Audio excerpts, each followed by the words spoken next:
I asked Bill what I ought to talk about today, and he said, it's Christmas time. And I know that, and I know that there are a lot of serious things I could tell you about. But I thought I'd tell you about what I call my busiest Sunday. Well, of course, Sundays are supposed to be busy for a priest, but not quite as busy as this one. It was in the Antarctic, and it began when the helicopter landed about 8 o'clock in the morning next to the shed where the admiral in charge and I were staying.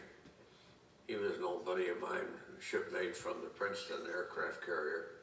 He had been a fighter pilot, but now he's an admiral and he's taking over the command of the expedition to the South Pole, which we have had down there.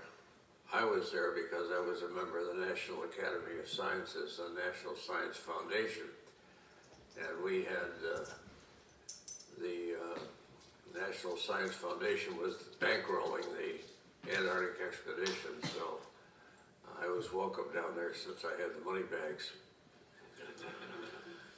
Anyway,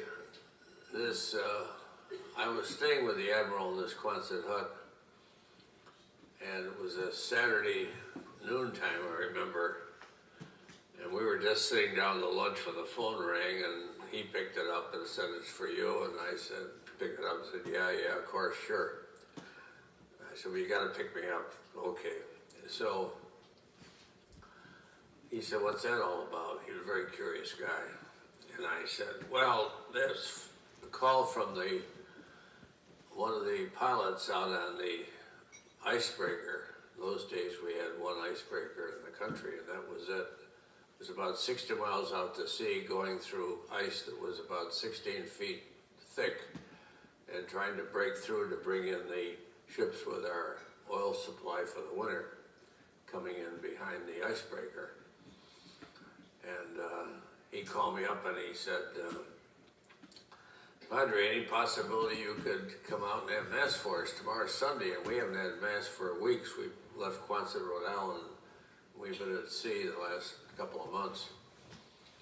So I said, "If you can get me out there, I can have Mass for you." And he said, "Oh yeah, we got a helicopter, and I'm a pilot." So he said, "I'll pick you up at 8 o'clock at the Quonset hut of the Admiral." I said, "Fine." Well, I told the Admiral, he was very curious, "What's that all about?" And I said, "I'm going to fly out and have Mass for the guys on the icebreaker tomorrow." And he said, "Great." Well, that night before dinner, we were having a drink, and they do have a little amenity in the Quonset huts in the Antarctic. And we were just sitting down to have a Manhattan when the phone rang again. And the Admiral got up and he padded over and picked it up and said, looked at me, he says, "For you again." He wasn't used to me getting the action, so I went over and I said, "Yeah, I understand, not to worry." So I come back and he said, "What's that all about?" Well, I said they were having a problem getting me out to the icebreaker. And in fact, I said when the lieutenant told the commander that he had arranged for a Mass, the guy said, "We don't have any Mass on this ship, we're breaking ice, that's enough to do." So the Admiral slowly had sank in. He got up like a big bear and padded across the room, picked up the phone and said, "Can you connect me to the icebreaker?" And they said, "Yes, sir." And so he said, "I want to talk to the commander." So the commander, I'm only hearing one side of the conversation. "Commander," he said, "do you know what you're supposed to do as commander?" And I don't know what the guy said to him, and he said, "No, that's not the half of it." He said, "You're supposed to take care of your people." And he said, "I got a very generous priest here who's willing to take a helicopter 60 miles out over that ice cap and land on your ship and have Mass for the guys, and you say you're too busy." Now, he said, "If you don't know what it is to be a commander aboard a ship," he said, "I got 30 guys in here who would be happy to replace you. You understand that?" Bang! That's called management. Navy style. Well, anyway, needless to say, I wasn't received with open arms by the, in fact, I never even saw him. But we flew out, and he wouldn't even stop the darn thing. He kept going back and forth and up on the ice and breaking it down and back again and roar up again. And we had to land while he's doing that. And if we missed and hit the water, you're dead in about 20 seconds because it's about 16 below zero in the water. So anyway, it was a quick trip out, and we had a wonderful mass. I had to hear confessions for an hour. In those days, confessions were a big deal. And then we had a nice breakfast, and I got back in time to have lunch with some Japanese scientists who were going to set up an area down there, and they wanted to talk to me about what would they required. And they said, we're all in favor of Arctic and Antarctic research, but we don't want to have to do business with our Navy. And I said, one thing you better learn in a hurry. There's only one way you're going to do business in the Antarctic, and that's doing business with the Navy, because they got to get you here, they got to supply you, and they got to get you home when it's over. And they do all the transportation, inland and outland, in between. So I said, if you don't want to work with your Navy, you better forget about an Antarctic expedition. Well, they came around quickly. As soon as that was over, we put on all our gear again. It takes you about 20 minutes to get, because you have 6 layers of everything. So we get the gear back on, and we go down to on the ice about a mile from the Quonset hut. We had a cleared out space, and we had a C-130, and we piled aboard, and we flew off to the South Pole. Well, of course, you get to the South Pole. I was with a guy named Larry Gould, who had been with Byrd as an Eagle Scout back in 1928. Spent 2 years down there. Then he'd been back 3 times since. And he'd never been to the poles. So when we landed there, he said, Ted, this is for me like a pilgrimage. He said, would you walk out to the pole with me? The pole's about a quarter mile out from the strip where we land in a Quonset hut, like our geodesic gnome, but it was practically all buried under snow and ice. So I said, sure. It was only 45 below zero, so we walked out on this high wind to the pole, and all it was an American flag with 4 guy wires coming down, and we walked around the edge of those wires. And he said, you go first, and I went around, and he went around, and he said, you realize that you and I have just walked around the world in less than a minute? And that's true, because every longitudinal line, which are 650 miles apart at the equator, come in together at the pole. That's why it's the pole, because they all meet there. Well, I got back on the Quonset hut, and as you can imagine, it was hardly room to move around. So many people and so little space and equipment and gear and boots and everything everywhere. But I said to the guys, would you like to have Mass? It's Sunday. And they said, God, you never have Mass here. And I said, well, you can have it today. So they said, okay. We hear confessions beforehand. I said, you guys are really sticky. So I just went through that on the icebreaker this morning. So I got a little hole in the wall there, a cardboard wall. You could just about get a chair in there. And I put my chair with my back to the door and told them, just come in and kneel down behind the chair, or stand up if you want to. Anyway, the first guy comes in and he says, bless me, Father, for I have sinned. And just on the other side of the cardboard, there's a guy on international radio. That was our radio operator, and he was talking all over the world. So I said to the guy, gotta tell you, sir, if you don't come down about 10 decibels, you're gonna make a confession to the whole damn world. Wow. Hey, and I said, tell the other guys when you go out. Well, we had a wonderful Mass, and my friend Larry Gould, who was a good Lutheran from up in Minnesota, in fact, he was head of a college up there, he came to Mass and stood at attention, and he was a wonderful guy to travel with. And of course, he was just delighted to finally have gotten to the pole after all his life being in and out of the Antarctic. After that, they said you could get a couple hours sleep, which we did, and down there the beds never get warm because you get a couple hours in bed, then they yank you out, another guy gets a couple hours, and they're constant. The beds are never empty, but they only have enough for about half the guys, so they're half in and half out any given time, day or night. And the food isn't that bad.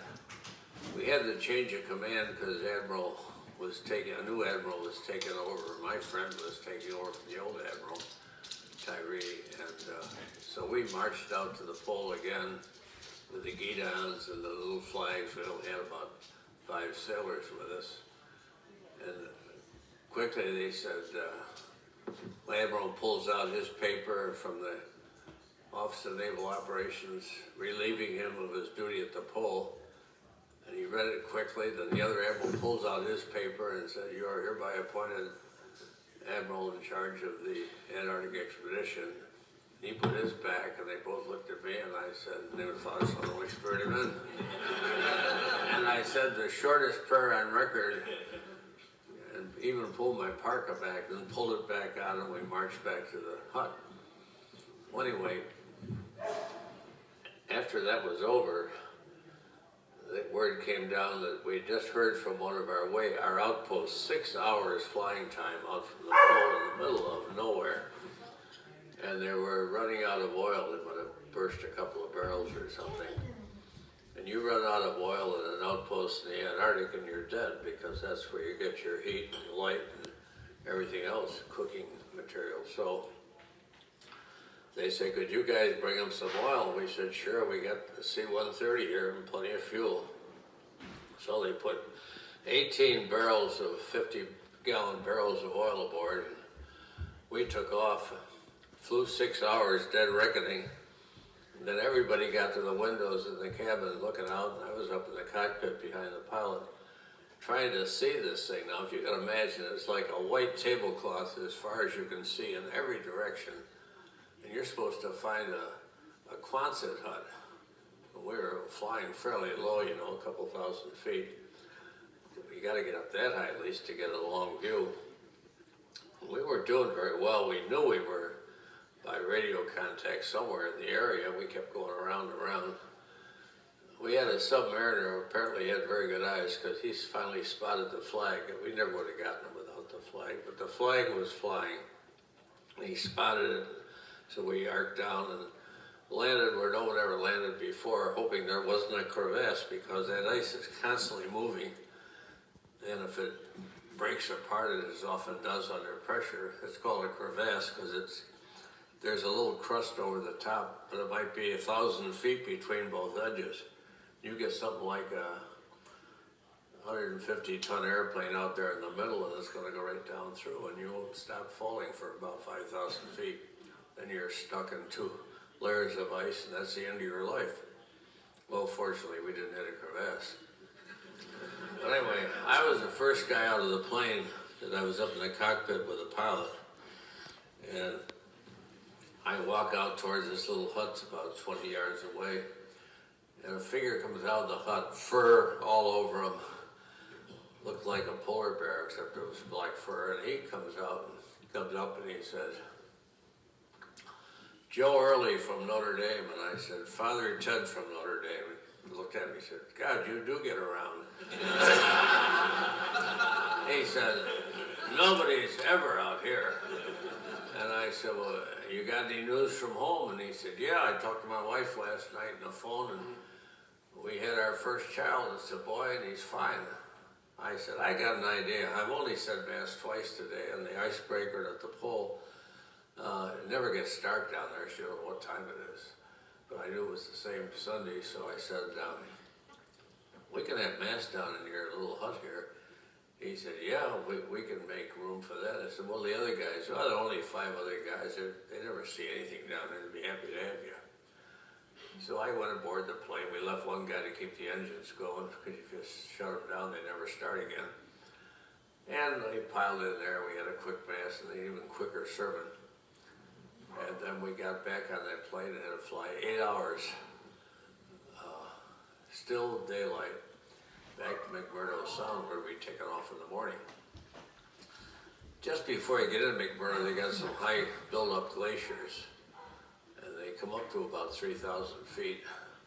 And you have to drop over the top of those, then you come down and land on the sea ice where they cleared off a path to land. And we were, of course, on skis, this airplane. But when we got near there, the fog closed in after a beautiful day all day. So we had to get the guy who was down on the ice to talk us in, because he had us on radar and we had the where we're going to come in on radar. And I'm standing there right behind the pilot, Commander Everett, great pilot. And we're coming down, and the guy on the ground saying, "Okay, Commander, come down another 500 feet." So we dropped 500 feet.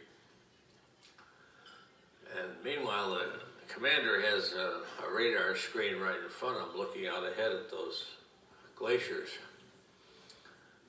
And I remember we're getting pretty close to landing, but we still got to cap that 3,000 foot glacier and come down on the ice. So the guy on the ground says, "Now come down another 500 feet. And I heard the commander say to himself, "Like hell I will." And I looked down at the radar, and boy, those glaciers are right in front of us. So he went over the top of it, and then we came down. We land on the ice, no problem, because it's daylight all the time. And we're skiing into the command station, and the guy in the tower who's brought us in, for about 15 minutes, come down 200 feet, come down 500 feet, and so forth. He said, "Well, Commander, I guess I brought you in pretty safely, didn't I?" Commander said, "Sonny, if I'd have followed your last instructions, we'd have gone right into the goddamn glacier." And boy, there was a great silence in the house. But I finally got off and trudged my way up through the ice to the Quonset hut, and I thought, that's a pretty full Sunday. 3 masses. And the next time somebody at Notre Dame gripes me about having too many masses on Sunday, I'll tell them the story. For all of you, I want to say that it's a great pleasure for us to have this program, and I know Bill Sexton and his colleagues do a terrific job in giving you the sharp edge you need to move ahead.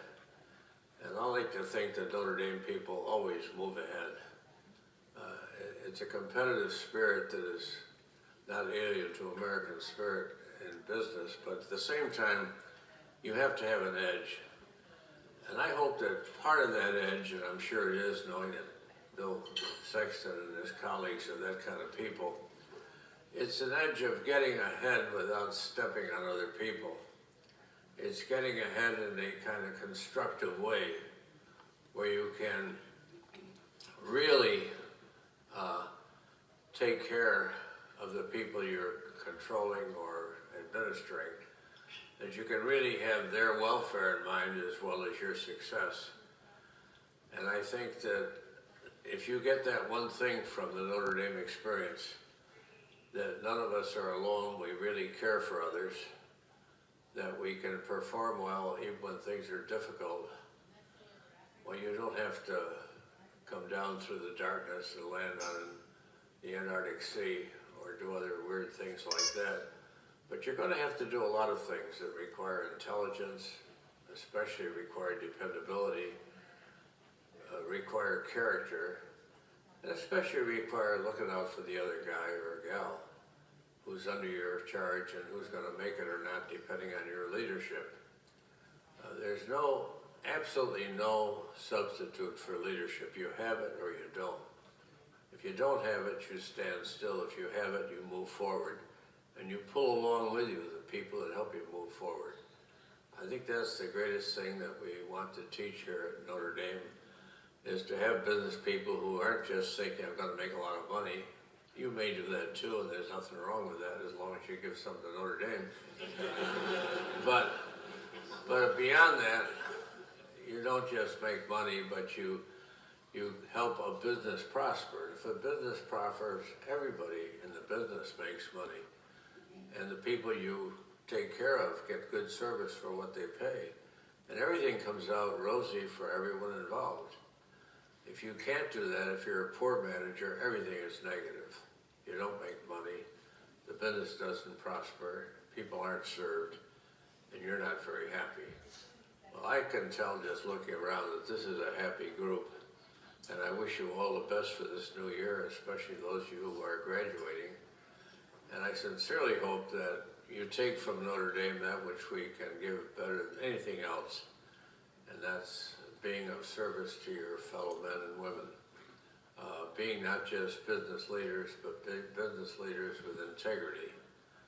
And not just business leaders with integrity, but also men and women who inspire those they work with by their character, by their dedication, and above all, by their intelligence. God bless you all.